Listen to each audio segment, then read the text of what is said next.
Құрметті кітап сүйер қауым, 1667-1749 жылдар аралығында ғұмыр кешкен жаужүрек батыр, мемлекет қайраткері, білгір саясаткер Есет Көкұлының туғанына 355 жыл толуына орай ел қорғаған Есет атты кітап көрмесі сіздердің назарларыңызға ұсынылады. Еліміз егемендік алғаннан бергі уақыт ішінде көптеген батырларымыз, билеріміз, тарихи тұлғаларымыз ел тарихында өзіндік лайық орындарын иеленуде.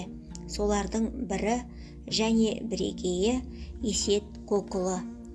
Есет батыр заманында ханнан кейін сөйлеген үлкен батырдың иесі болған және Шақшақ Жәнібектен кейінгі екінші Тархан атағын иеленді.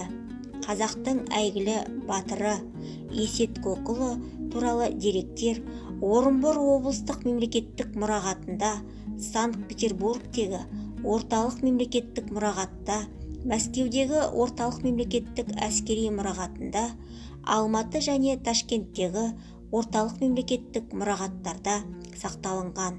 Орыс елші офицерлері Тевкелевтің күнделіктерінде, Неплюевтің жазбаларында, сонымен қатар ауыз әдебиеті мен фольклорлық нұсқаларда батыр есімі кездеседі. Есет Көкұлы 1667 жылы дүниеге келген. Шежіреде оның Тама руының атамшал Торым аталығынан шыққандығы анық көрсетілген.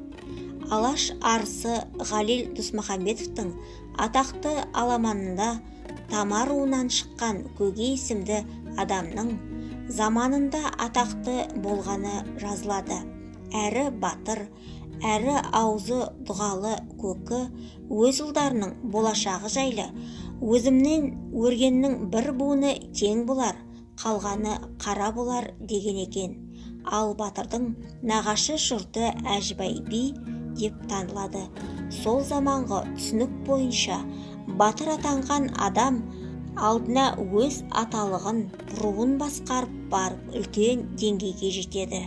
Есет батыр осылардың бәрінен өтіп Тархан дәрежесін алған, деңгейі биік, дәрежесі жоғары адам болған.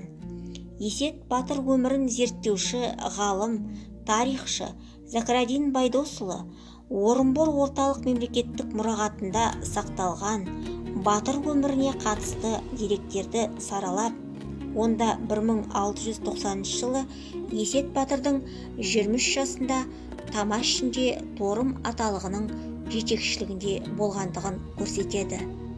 Ғалымдар Есет Көкұлының бүкіл саналы ғұмырын екі кезеңге бөліп қарастырады.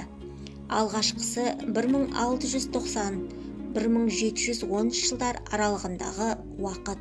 Бұл кезеңде батыр Аюке бастаған еділ қалмақтарының әскерімен шайқасып, қазақ жері үшін төнген қауіптермен күрес үстінде жүреді. Алғашында аталығының, кейін руының намысын қорғап атқа қонған бабаның кіші жүзге аты шығатын тұсы осы. 1710 жылдан бастап Есет батырдың өмірінің екінші кезеңі басталады. Мұнда ол бүкіл қазақтық, жалпы ұлттық мәселелерге араласып, жиындарға қатысады. Соның бірі Қарақұм құрылтайы. Мұқым қазақ баласы бас қосқан ұлы жиында екі мәселе қаралады. Біріншісі жоңғарларға тойтарыс беріп жерден қуу. Екіншісі кіші жүзге хан сайлау. Осы құрылтайда кіші жүздің хан етіп Әбілқайыр сұлтанды тағайындайды және осы 1710 жылдан 1748 жылға дейін Есет батырдың есімі хан Әбілқайырмен бірге аталады. Есет батыр есімі 19 ғасыр тарихшыларының еңбектерінен бастап қазіргі күнге дейінгі қазақ-орыс, қазақ-жоңғар қатынастарына байланысты жазылған зерттеулерде Әбілқайыр хан Бөгенбай, Жәнібек, Тайлақ батырлармен қатар айтылады. Ерофеева хан Абылқайыр полководец, правитель, политик атты ғылыми еңбегінде Алматы қаласынан 2007 жылы жарық көрген. Баһадүр батыр Бөгенбай Ақтөбе қаласынан 2011 жылы жарық көріп шыққан. 1742 жылдың 30 тамызында Тархан атағын Шақшақ Жәнібек бірінші орып алады, ал екінші рет Тархан шеңі 1743 жылы 3 шілдеде Тама Есет Көкұлына берілгені. Тарихи факт. Батырға Тархан атағын беру туралы себептерін тарихшы Закрадин Байдосұлы 1987 жылдан бері Есет батырдың тарихына қатысты деректер мен мәліметтерді арнайы түрде жинастыру мен өз ғылыми еңбектерінде 3 ғасыр перзенттері Ақтөбе қаласынан 1997 жылы жарық көрген тарихи дәлелдермен оқырман назарына ұсынылды. Сонымен қатар ғалым Ахметовтың Жем бойында, жазушы Тахауи Ахтановтың Ант, Әбіш Кекілбаевтың Үркер, Елең алаң тарихи көркем шығармалар оқырман назарына ұсынылды. Тілеу Батыр Абдрахманұлы тарихи тұлға. Жоңғар шапқыншылығы кезінде 92 баулы Қыпшақ құрамасын басқарған батыр, қолбасшы.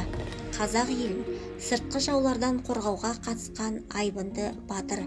Шақшақ Жәнібек, Тама Есет батырларымен жорықтас болғандығы, Шамхан Рахметовтың Есетпен бірге жүрген батыр баба атты мақаласы 2017 жылы Ақтөбе газетінде 24 мамырында жарияланған.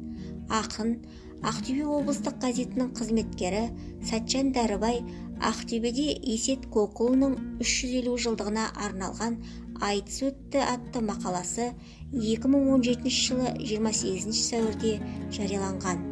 Сіздердің назарларыңызға ұсынылған әдебиеттерді сақтаған Бәйішев атындағы Ақтөбе облыстық әмбебап ғылыми кітапханасы қорынан алып оқи аласыздар. Назар қойып тыңдағандарыңызға рахмет.